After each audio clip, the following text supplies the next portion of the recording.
Good evening, dear children. You all are welcome to the social class. In this class, we are going to see the French Revolution. The age of revolutions that is divided into two. First one is the American War of Independence, followed by we are going to see the French Revolution. The French Revolution started in the year 1789.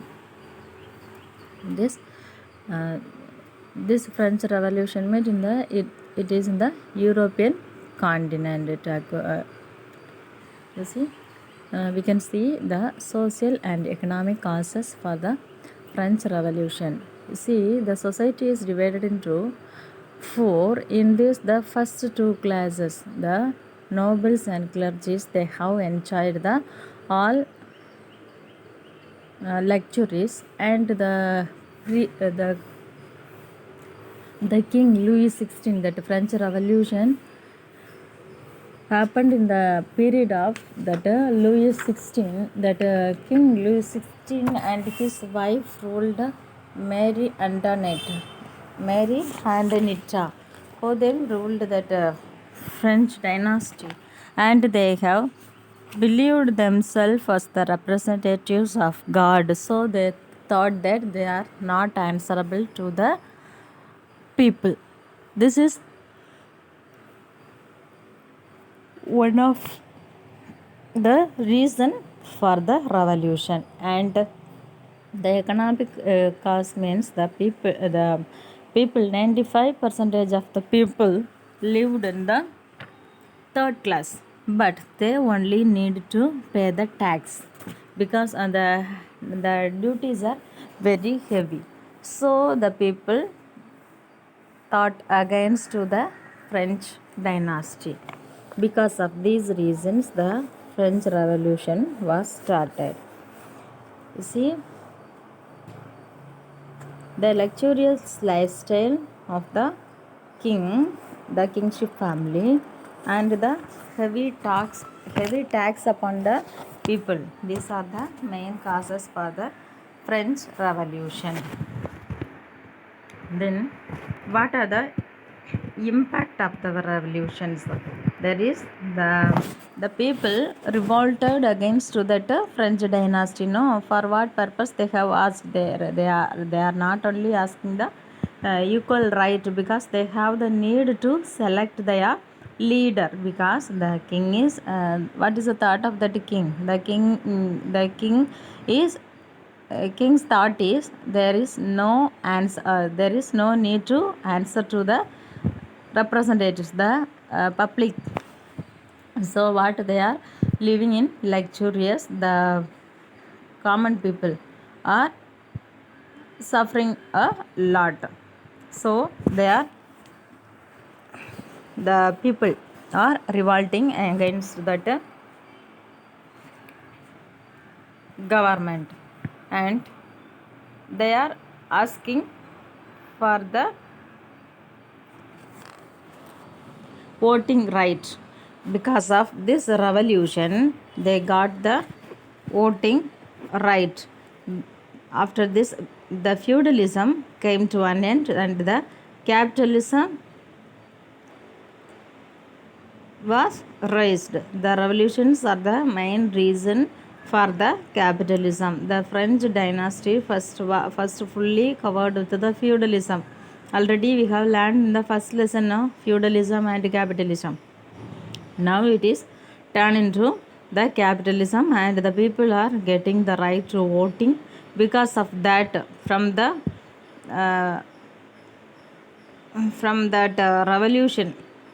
revolutionary idea, they are getting the right to voting and select their leader. Then in outside of France, that revolution is popularized in outside of France also.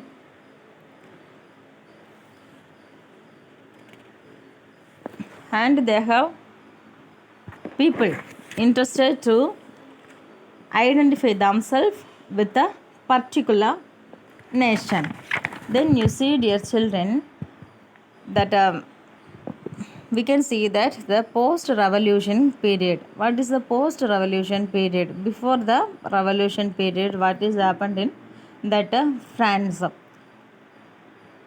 You see, from 1792 to 1815, France involved in a series of wars with some countries. The countries are um, England, Holland, Spain, Prussia, and other European countries. In the year 1792 to 1815, the France country is revol- they are involved in series of wars. The countries are England, Holland, Spain, Prussia, and other European countries. In this time, that revolution, no? The revolution happened because of this, that Napoleon Bonaparte rose into the power. Napoleon Bonaparte is coming to the power just as a consul in the year 1799. He is becomes a general in the French army. Okay, the Napoleon Bonaparte coming, he is the first consul of France and he is the general in the army, and he is the first consul in 1799, and he being a consul up to 1799 to 1804. But in the year 1804, Napoleon Bonaparte, do you know about him? The Napoleon Bonaparte, one of the great ruler, he is called as a Corsican ogre. He becomes a king in 1804. He is a very ambitious man. He was an ambitious man, and his desire is to control the whole world, that the European continent. Because of that, he led so many wars. He ruled up to 1000 as emperor from 1804 to 1814 and or 15. That means in the 14 he was exiled, but he is coming to that that power, and he is there is also one more battle. In that he is going to he is exiled in that war again to in the Battle of Waterloo. He was exiled in the Battle of Waterloo. That Napoleon Bonaparte was exiled to Saint Helena. There he died in the year 1821. Shortly, we can learn about that Napoleon Bonaparte. Napoleon Bonaparte is coming as a there is a revolution from 1792 to 1815. So there is no peace to the king. The kingship came to an end. The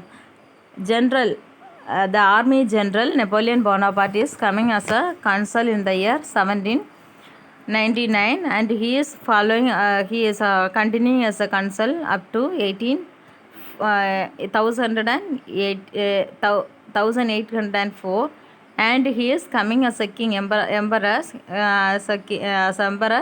in the year 1804, and he is continuing his kingship up to 1814 or 15, because you see, in this time there are so many wars in between.